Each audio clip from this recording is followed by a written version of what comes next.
Welcome to the University of Life podcast. I'm your host, Sean Roundy, and today we're discussing the 4 standards, which is a system we've developed that will help you to balance your life in 30 seconds per day, which I know sounds preposterous and ridiculous. Modern life is way too hectic. It's just a big circus. How can it possibly be balanced in 30 seconds per day? But that's what we'll show you. And in fact, the metaphor of the circus is perfectly apt, and that's what we've opted to use to kind of convey this.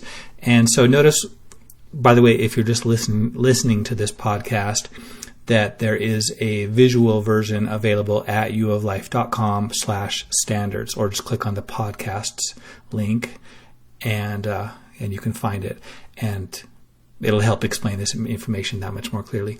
But there's an image of the big top that just came up, a circus, with 4 big towers with flags on top. And those are what we call standards. And these represent the 4 elements of human life that you cannot ignore. You cannot deny them and pretend you don't need to balance them. And if you don't take care of one of these elements, then see those wires that go from one flag to the next? They pull against each other and throw your whole life out of balance. So that's what we're going to cover. First, the 4 standards, the 4 areas of your life, and second, how you can bring them all into balance, like we said, in 30 seconds a day. So let's get started. We'll look at the first standard, which we call the physical standard. This obviously is your body, part of mortality, inescapable, and it has a big effect on us. So we're going to look at 2 aspects of this, and the first one is, and we'll do this with each of the quadrants, we'll look at the attributes of it. And obviously this is not even the beginning of an exhaustive list, but it's a group of really interesting things that will give you some insight into it and some appreciation for these areas. Maybe even some motivation to do more about it than you have in the past. So the first thing that comes to mind when I think of the physical standard is instant results. If you close your mouth and plug your nose, you don't go long before you start to really desire a breath. And then you panic as the carbon dioxide builds up in your veins, and then you die, or at least you pass out and hopefully start breathing again. And we'll talk more about these instant results in a minute. It's not all a bad thing. Second, you're probably familiar with Maslow's hierarchy of needs, where there are certain needs, negative feedback loops they're called, where if you don't have them met, you don't care about anything else. If you can't breathe, then you'd rather take a breath than win the $1 million lottery, right? Because what good is $1 million if you're dead? Besides, what's $1 million lottery compared to 350 million or whatever? So physical needs to some degree trump other needs. That's a good thing to be aware of. Accommodation is a really, really useful and interesting, important medical term. And it happens when, let's say you get sick and your body throws up a fever, it spikes a fever to kill off the virus. And it does a pretty good job and you get better. But that takes it puts a lot of demands on the body systems to deal with that virus. And so maybe when you're almost better, it stops fighting them and just accommodates them, shoves them into your cells and just guards them there like in a prison.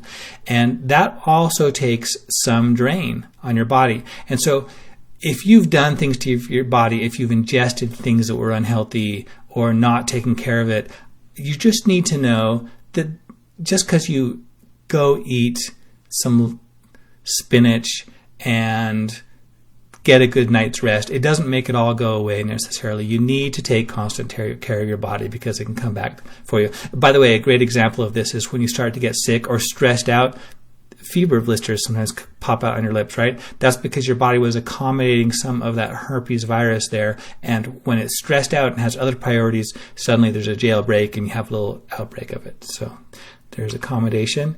Resilience, if you have a really healthy body, you're just more resilient. You fight off diseases, you recover better from injury. It affects your weight, your vitality, aging. Talk about quality of life, right? This is so important. You've got to take care of your body.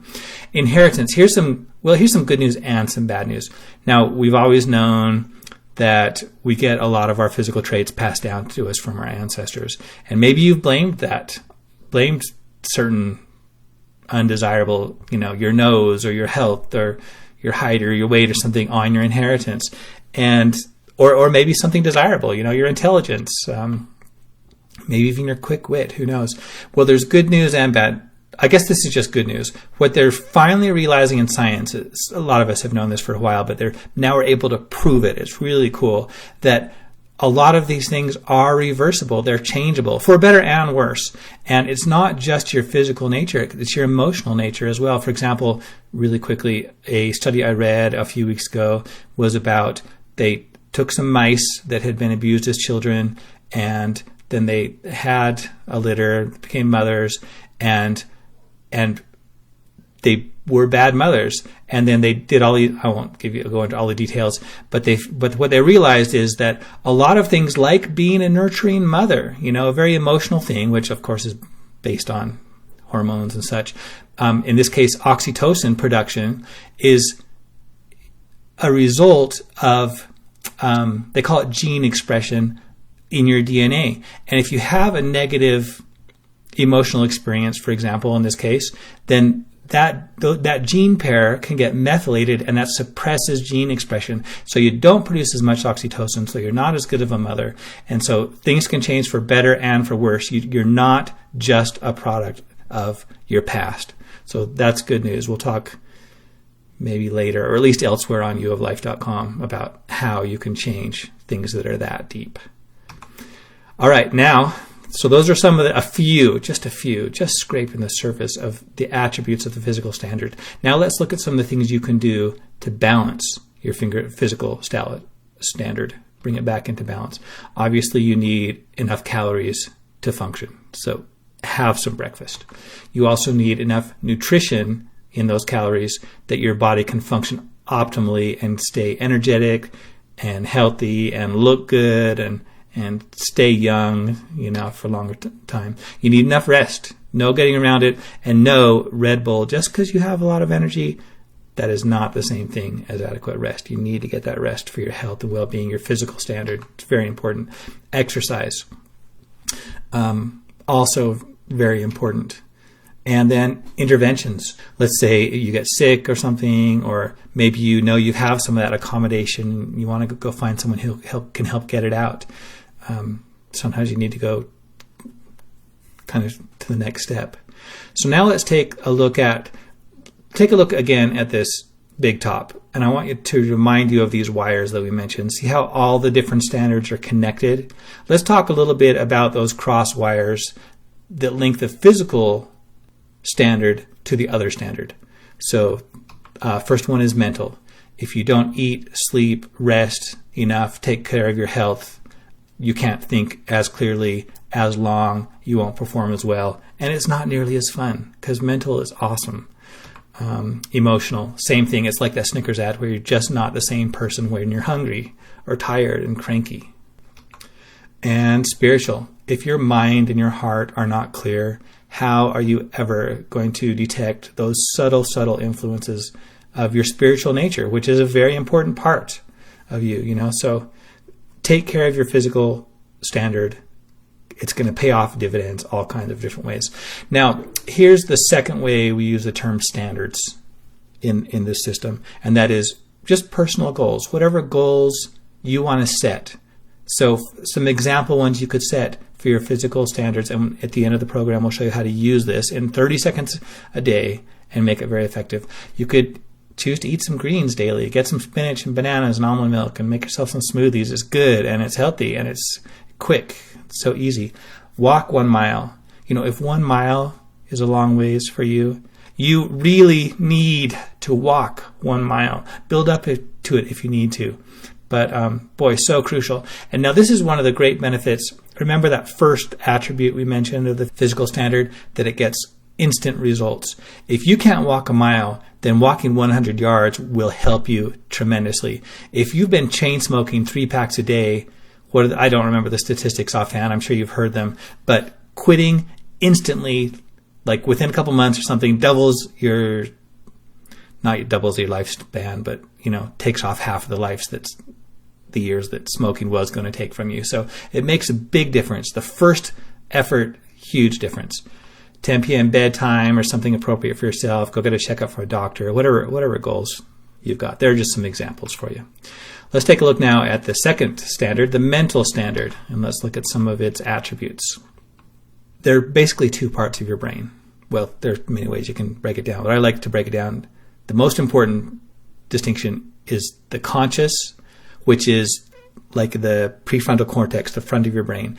This is where it's there to solve problems. If you just focus on something, it'll figure it out if you focus long enough. It's so cool.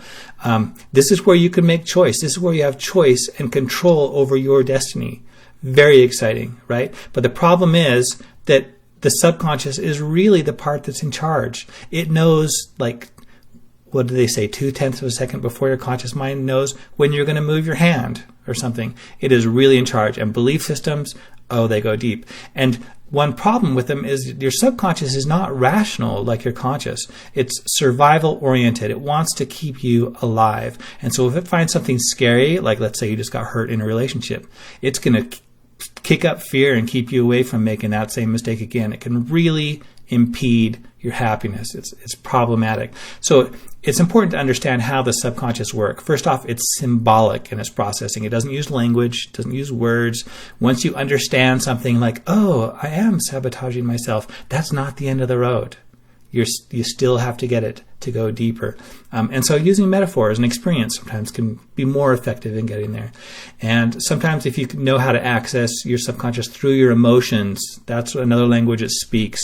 And you can, I won't go into detail in this video, but also, by the way, the subconscious detests dissonance. It can't stand to be wrong. If it believes that all men are jerks, or that you'll never win, or that nobody loves you, then no matter how much evidence and proof comes in to show that you are loved and that people can be kind and such, your subconscious would rather twist that around, put up its filter, hide it from you, than change its mind. That's important to know. Let's go on and let's see some of the ways to balance these things out. First off, exercise. And I'm not talking about exercising your body, although that does help your blood flow and oxygen levels and health and vitality, so it does help your brain. I'm talking about exercising your brain. And this is what studies have been showing for probably decades now, that if you don't use your brain, you will lose it. If you do your Sudoku puzzle, you're way less likely to get Alzheimer's, for example. So use it. Keep it strong and sharp. Develop critical thinking skills. As you listen to the news, you know what? It's all not all of it, but so much of it so biased and so sloppy these days. So listen to different sources, for example, and weigh it out and decide what you really think. For example, choose what you want to believe. In some cases, whatever you choose becomes true. Are you lovable? Yes, you are. If you don't believe it, well, you're not going to experience that. You don't actually, none of us experience reality. We only experience our perception of reality. So choose your perceptions and get more out of it all. Pondering is a great way to let these things sink in deeply and into your subconscious even, and affect it. That's one way to affect it, and let new neural connections branch out and replace the old ones. Another great way to do that, by the way, is to blend. If you have a fear, for example, or a hurt, something negative, feel that and then think positive things at the same time. My favorite example is a friend, social worker and dance therapist. She was working with a teenager she was the soccer team captain. She was awesome on the field. But when she walked down the hall at school, she felt like a loser, like a nobody. And so by thinking those two thoughts at the same time, her brain connected them. And suddenly, when she walked down that hallway, her brain was also firing off the neurons about being the soccer team captain, awesome, invincible, aggressive in a good way. And it really helped her through with that. So there's that. All right, now let's take a look at some of the mental crosswires that exist, which of course is everyone. We've talked about physical. If you keep yourself smart, good critical thinker, maybe you'll take better care of yourself. So it goes both ways. Emotions, do you know they kind of originate with your thoughts? They fire off their little chemicals in the same synapses as your dendrites, as you're thinking. happens on. So it can really impact your emotions. We'll talk more about that in a moment. And spiritual, you can learn so much. And a lot of spirituality takes so much focus and concentration and learning and mental growth as well. They're really closely linked. So take care of your mind. And here are some sample goals, some mental standards. Read something daily. Read the news, for example. Have challenging discussions. See things from all sides. Don't just be an idiot and think you're the only one with good ideas, and see the validity in someone's argument. You may not agree with them, but at least use your brain to see from their point of view. That's a smart critical thinking ability. Meditate. How long can you even focus? We've been trained to be such a short attention span kind of society. But anyway, it doesn't have to be that way. Let's take a look now at the emotional standard, the next one, and some attributes here. Emotions are so powerful. Not only do we feel and experience them so powerfully, but they're our emotional center in the bottom of our hippocampus, that's really closely tied to our decision-making center. And so emotion, the more important the decision, the more emotion factors into it, not just logic and being rational, by the way. Also the reward center, addiction, that's in that same area. It's based on emotional rewards. So a lot of motivation tied in, very, very powerful. Just like physical had the Maslow's hierarchy of needs, so does emotional. Once you've got at least a little bit of food and oxygen, security and social needs come next. You might be willing to forego some food just to have some good company. They originate from your thoughts, as we pointed out earlier. And here's the thing, emotions can be really tricky. You've heard of the phrase emotional thinking. That's because emotions make us feel like our perceptions and our beliefs are true because we feel them, and we erroneously believe that makes them true. You've got to be careful with that. Now, there are some feelings that do connote truth, but you've got to be really careful with that. We'll talk a little bit more about that when we hit the spiritual standard, the last one. Let's look at some of the balancing things you can do. First, take responsibility for your emotions. Holy cow, it's out of control the way people lose their temper these days, and they don't even realize that it's their emotions are their responsibility. Just because someone cuts you off in traffic or something doesn't give you the right to be a jerk and cut them off again. Grow up. Your emotions are your problem. Now, they're not all bad. Like anger, for example, sometimes that can be very healthy, productive, and valid. I'm not saying you're wrong. I'm just saying take responsibility. Invest in feeling good long term. So if you're one of those people who, for example, emotional eating to make you feel better, be careful with that. Search out and find things that make you feel better, but don't make you feel worse an hour from now or tomorrow or next year. Identify your long-term feel-good activities. Foster a healthy environment. Choose good friends, for example, right?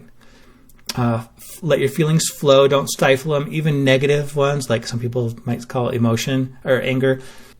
If you just bottle it up, that's not really healthy. You don't have to express it. You don't have to hit anyone. You don't even have to shout, at least not when it's going to be unproductive. But maybe go for a drive, and while you're safe, not too much traffic, yell it out, let it out. That's the healthy way to go through your emotions and let them go. Face fear safely, because fear, that is one of the things that holds us back from our goals and dreams most, right? So find ways to do it just incrementally, even like write about it in a journal. Very comfortable, very safe. You don't even have to commit to doing anything. And your fears kind of break down. You get a little more comfortable, a little more confidence. Love yourself. No exceptions on this one. I'm serious. We're trained so often not to find fault and to doubt. And if you love yourself or say anything good about yourself, you must be vain or proud. Not true. All right. I think the people who are vain and proud are afraid, and they don't really know how to love themselves. So don't you follow their path. Beat it. Okay, let's look at some emotional crosswires. Emotions really change the chemistry of your body, really affects your health. Super important. So choose healthy emotions, foster them. Mental, similar. This is going longer than I expected, so I'm going to cruise through a little bit. Spiritual, also, positive emotions can help foster your spiritually, where you can enjoy it so much more. Sample emotional standards. Spend some time with friends. Or make some new ones. Say hello to someone new at work or school. Breathe deeply before speaking when upset. Walk in the park during lunch. Choose positive media to watch or read, or things that make you feel healthy. I'm not just excited, but there's place for everything, I guess. But take care of yourself. That's the point. All right, let's take a look. So these are the 3 standards everyone's kind of aware of: your body, your mind, your emotions. Pretty aware of that. But if you stop with these 3 and don't take care of the next one, then you're kind of like a chair with one leg missing. It's just not stable, and you've got to put your foot down to keep yourself from tipping over. So let's look at this 4th crucial standard, the spiritual standard. I think these get progressively more exciting as we go along. So some attributes of this, and again, I can barely begin to scrape the surface of these standards and all the cool things about them. Spirituality, it means different things to a lot of different people, but one of the important aspects of it, I think, is an intuitive awareness. We have a way of knowing things that's beyond just our eyes and ears, our 5 senses.